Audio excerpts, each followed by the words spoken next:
أشهد أن محمد رسول الله.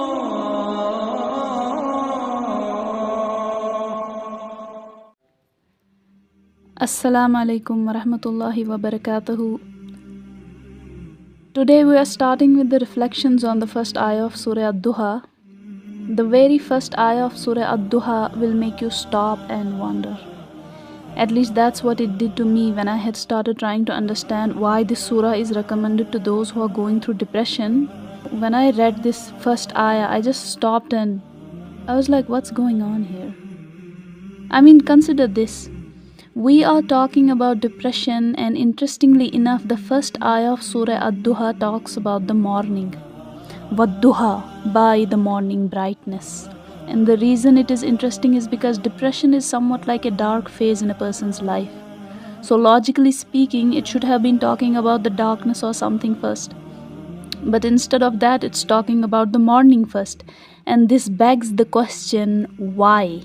Why, by the way, is my favorite question. So don't mind if you keep hearing me asking why over and over in this series.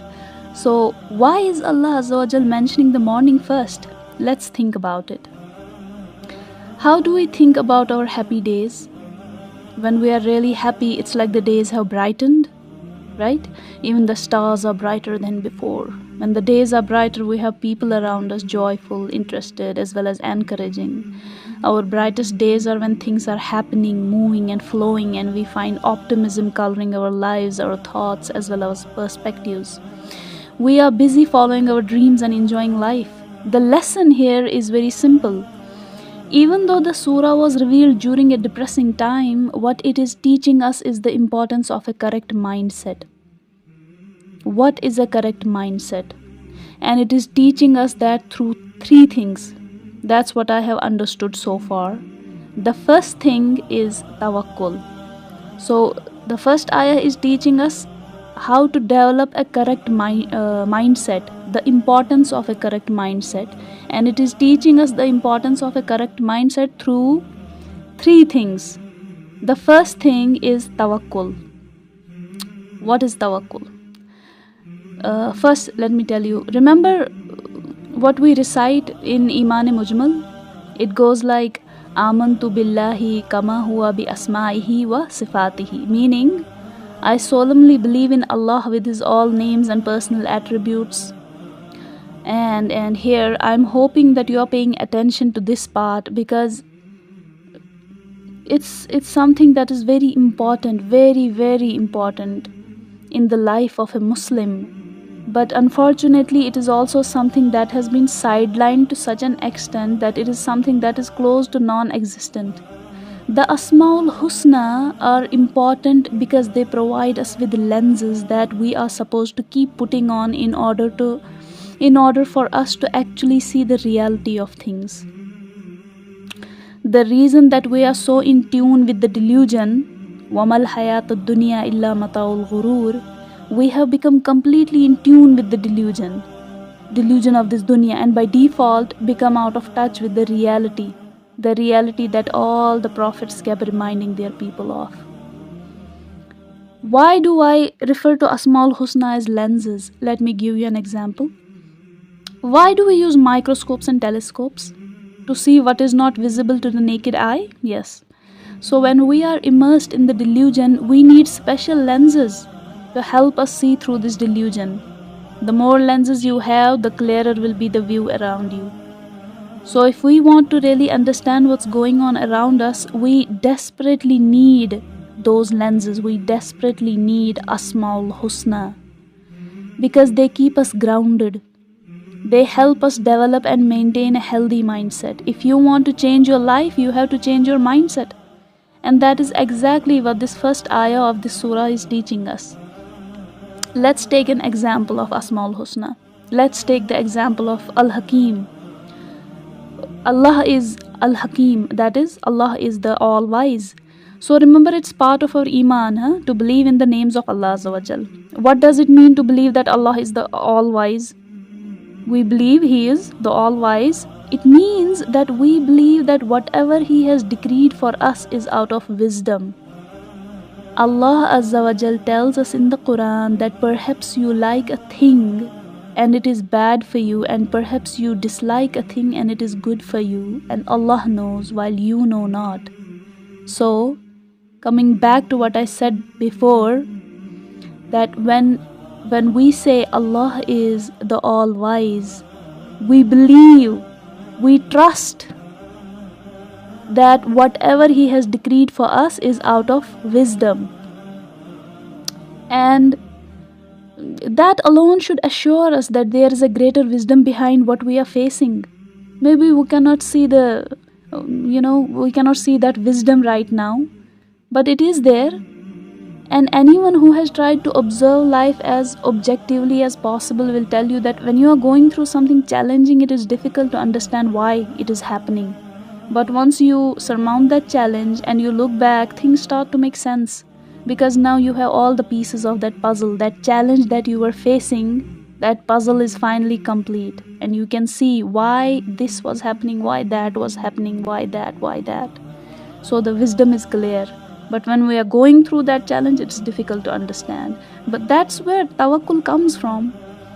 Tawakkul comes from when we understand the Asmaul Husna. Asmaul Husna are given to us so that we know Allah through those beautiful names. So, yet rarely do we ever see hardships in that light. Why is that? Because nobody taught us to put on the lenses of Asmaul Husna. Without those lenses, our vision is distorted, unclear. No wonder then hardships seem scary to us. That is why having trust in Asmaul Husna is of utmost importance. It teaches us to trust Allah through His names. You trust someone who is trustworthy, and who can be more trustworthy than your own Rabb? If we find it difficult to trust Him, when we face a challenging situation and we are finding hard to trust Allah, it means the problem lies within us. This is exactly why challenges or difficult situations are important, because they open the doors of cleansing oneself, of purifying one's faith. They teach you to trust in Allah instead of people or fame or wealth or whatever it may be for you, whatever that you trust besides Allah. Which means hardships open the doors to developing closeness to Allah Azza wa Jal, a means to get closer to Him. Hardship is a means to get closer to Allah Azza wa Jal if your mindset is correct, if you have put on the correct lenses. This is how tazkiyah happens. The process of tazkiyah starts with challenges. لَقَدْ خَلَقْنَا الْإِنسَانَ فِي أَحْسَنِ تَقْوِيمٍ. We cannot be that best version of ourselves if we are not close to Allah Azza wa Jal, right? It's common sense. How can we be the best version of ourselves if we are not close to Allah Azza wa Jal, if we don't understand Him, if we don't understand His wisdom? The challenges are there to help you become better versions of yourselves. The challenges are there to get you closer to Allah. If you see challenging situations in that way, you will not look at hardship the same way that you used to before. Why are Muslims today so afraid of doing the right thing? We often see Muslims doing something un-Islamic, and why do they do it? They do it out of fear of the opinion of people. It's something common that you will hear in Muslim society. What will people say? What will people say is a common question that you get to hear whenever you try to tell a Muslim, don't do this, this is un-Islamic, you should be doing this instead. And they will say, no, I want to do what Islam says, but I am afraid what people will say. So what makes them so afraid of opinions or criticism? It is because nobody taught them to put on those lenses. And because of that, they think avoiding challenges is far better than facing them. Especially when the challenges one faces, in the path of Allah Azza wa Jal. So they prefer the easy way out. Although there is nothing easy about doing something that creates or strengthens an un-Islamic idea in the society, in this dunya, and then facing the consequences of that in the hereafter. There is nothing easy about that. But we do it out of fear. And why is there fear? Because there is some weakness in our trust. we don't trust Allah Azza wa Jal the way we should. And we don't trust Him because we are not connected to the Asmaul Husna. Imagine what an incredible opportunity hardships provide us with. It is not to diminish the pain one goes through. I'm not saying that. Pain is there, we cry, we get hurt. So the pain is real. But when we look at that pain, that hardship through Asmaul Husna, we are cushioned by it. We are cushioned. It cushions us against that onslaught of trauma. And it is so beautiful when you just think about it. It's so beautiful that Surah Ad-Duha starts with the mentioning the morning first. It's so beautiful. It's so beautiful. You just see the wisdom in it and you're like, wow, this book is amazing. This book is amazing.